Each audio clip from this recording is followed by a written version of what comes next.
Kegiatan yang beta suka yang di rumah adalah membaca, menggambar, membantu adik mengerjakan PR atau membantu dia membaca. Rumah impian menurut beta sejuk, bisa bermain dengan aman dan nyaman. Perubahan anak saya setelah mengikuti kelas Save the Children ini, dia bisa membantu anak saya, adiknya ini untuk membaca. Adik ini kan kelas 1, belum bisa membaca secara lancar. Jadi dia mengajari adiknya. Kadang dia bercerita, curhat tentang di sekolah, keadaan di sekolah bagaimana. Apa yang dia ceritakan, kita dengar dengan baik-baik.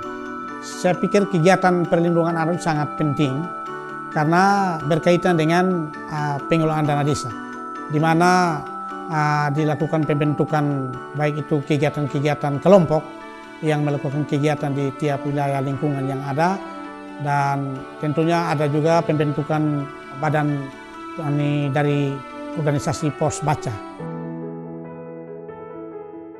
Pengalaman saya menjadi fasilitator pos baca banyak. Saya lebih mengenal pribadi anak atau karakter anak yang berbeda.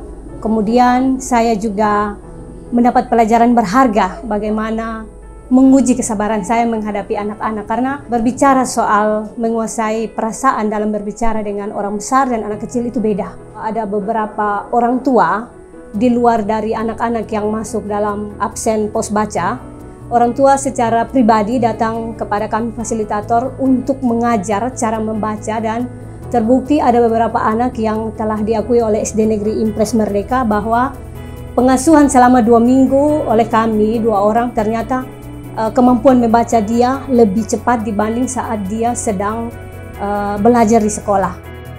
Perlindungan anak terpadu adalah satu gerakan dari satu masyarakat membangun kesadaran masyarakat tentang pentingnya menjamin hak anak, peran sebagai ujung tombak masyarakat, peran sebagai relawan, peran untuk mempeduli perlindungan anak, peran untuk mencegah terjadinya kekerasan pada anak, dan memelihara menjamin hak-hak anak. Itulah peran-peran PTBM di desa. Pengalaman saya menjadi koordinator divisi 3 PATBM Kelurahan Mereka, yang kami alami adalah perkelahian, perdebatan dalam rumah tangga, sehingga saat kami menjadi orang penengah atau mediasi, menjaga diri sehingga kami tidak melewati batas-batas yang harus mengambil alih dalam penyelesaian permasalahan, apalagi kalau sudah sampai ke tingkat kepolisian dan pengurusan sampai ke pengadilan.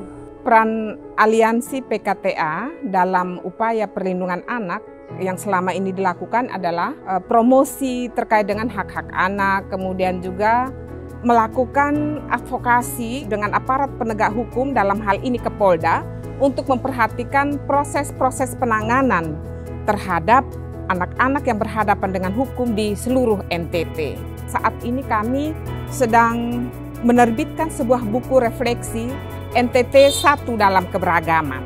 Dan sebenarnya ini juga merupakan sebuah upaya preventif bagaimana memberikan pemahaman, penyadaran terhadap publik terkait dengan bagaimana upaya-upaya perlindungan anak. Dan kami juga mengapresiasi terhadap berbagai pihak, antara lain juga Save the Children yang telah mendukung aliansi PKTA dalam upaya perlindungan anak, baik dari pencegahan maupun dalam sisi penanganan dan sampai pada penerbitan sebuah buku. Dinas P2KB P3A Kabupaten Kupang melakukan kerjasama dengan Save the Children untuk melakukan proteksi terhadap anak di Kabupaten Kupang. Hal yang pertama adalah terkait dengan penyusunan Ramperda Kabupaten Kupang Layak Anak. Dan selanjutnya kemarin juga kami bersama-sama membahas rancangan peraturan Bupati untuk terbentuknya UPTD untuk menampung setiap laporan dari masyarakat ketika terjadi kekerasan terhadap anak di Kabupaten Kupang hanya melalui SMS atau WA atau telepon.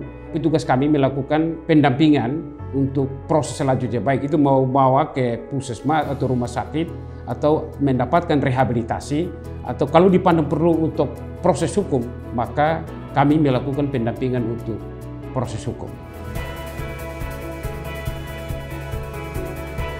Perlindungan terhadap anak adalah tugas kita bersama, anak bangsa, untuk bagaimana melindungi anak-anak kita dari tingkat kekerasan, sehingga anak-anak kita tumbuh menjadi anak-anak yang bertumbuh menjadi pemimpin yang hebat pada masanya nanti.